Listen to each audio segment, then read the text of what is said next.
Mahakama Kuu Masjala ndogo jijini Dar es Salaam imekataa ombi la mkurugenzi wa mashtaka nchini DPP la kuongezewa muda wa kukata rufaa dhidi ya hukumu ya mahakama ya wilaya ya Temeke iliyowaachia uhuru mshtakiwa Donatilla Boniface. Uamuzi huo ulitolewa mnamo Aprili 30 mwaka 2026 na Jaji Awamu Mbwaga aliyesikiliza maombi ya jinai nambari 3816 ya mwaka 2026. Ombi hilo liliwasilishwa chini ya kifungu cha 379 kwenye mabano 1B na 2 cha sheria ya mwenendo wa makosa ya jinai, yani CPA. Mwombaji aliomba kuongezewa muda ili aweze kukata rufaa kuweza kupinga hukumu iliyomwachia huru mshtakiwa huyo. Akitoa uamuzi, Jaji Mbangwa alisema kwamba baada ya kusikiliza hoja za pande zote mbili, mahakama imebaini kuwa mwombaji hakutoa sababu za kutosha kuhalalisha kuchelewa kuwasilisha rufaa hiyo. Kwa mujibu wa kumbukumbu za kesi, mahakama ya wilaya ya Temeke ilitoa hukumu mnamo Agosti 8 mwaka 2025 na kuachia uhuru mshtakiwa.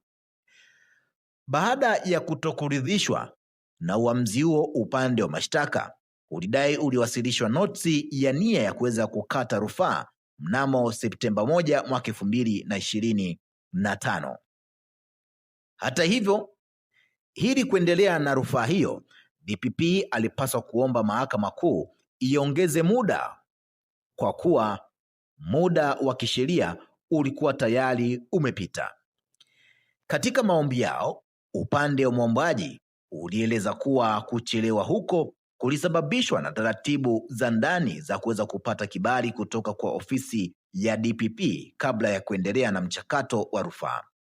Pia waliomba mahakama izingatie kuwa hukumu waliokusudia kuipinga ilikuwa na upungufu wa kisheria. Upande wa mjibu maombi ulipinga hoja hizo na ukisitiza kuwa sababu zilizotolewa hazikuwa na uzito wa kisheria. Ulielezea kuwa taratibu za ndani za serikali haziwezi kuwa na kisingizio cha kucheleweshwa haki na kwamba upande wa mshtakiwa ulipaswa kuchukua hatua kwa wakati. Katika uamuzi wake, Jaji Mbagwa alielezea kuwa ili mahakama iridhie kuongezwa muda wa kukata rufaa, mwombaji anatakiwa kuonesha sababu za kutosha zilizo wazi zenye mashiko. Alifafanua kuwa mahakama huzingatia mazingira ya kila kesi, ikiwemo muda wa kuchelewa, sababu zilizotolewa na uwepo wa dalili za uzembe. Mahakama ilibaini upungufu kadhaa katika maombi hayo, ikiwemo kushindwa kuambatanisha makala ya hukumu iliyokusudiwa kuweza kupingwa, jambo lililofanya ishindwe kujiridhisha iwapo kulikuwa na makosa ya kisheria. Aidha, licha ya maombi hayo, licha ya mwombaji kudai kuwa aliwasilisha notisi ya nia ya kuweza kukata rufaa kwa wakati, hawakuwasilisha hati hiyo ya kudhibitisha madai yake.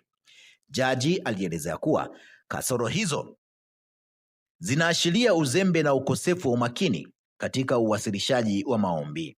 Mahakama haiwezi kudhibitisha madai ya ukiukwaji wa sheria bila kuiona hukumu yenyewe, alisema Jaji Mbagwa. Aliongeza kuwa kushindwa kuwasilisha nyaraka muhimu ni dosari kubwa inayodhoofisha hoja za mwombaji, na akatupilia mbali hoja ya kuchelewa kutokana na taratibu za ndani ya ofisi ya DPP kwa kuwa haina uzito wa kisheria. Kwa kuzingatia hoja zote, mahakama ilihitimisha kuwa mwombaji hakutoa sababu za msingi za kuongezewa muda, hivyo ombi hilo likatupiliwa mbali. Sasa mtazamaji na mfuatiliaji wetu, mambo ndio kama ambavyo mweza kuyasikia yalivyo hapo.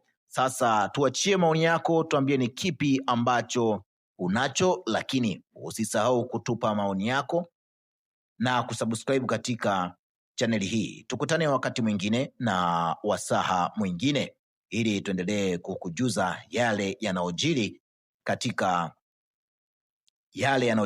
taifa hili la Tanzania kwa sasa.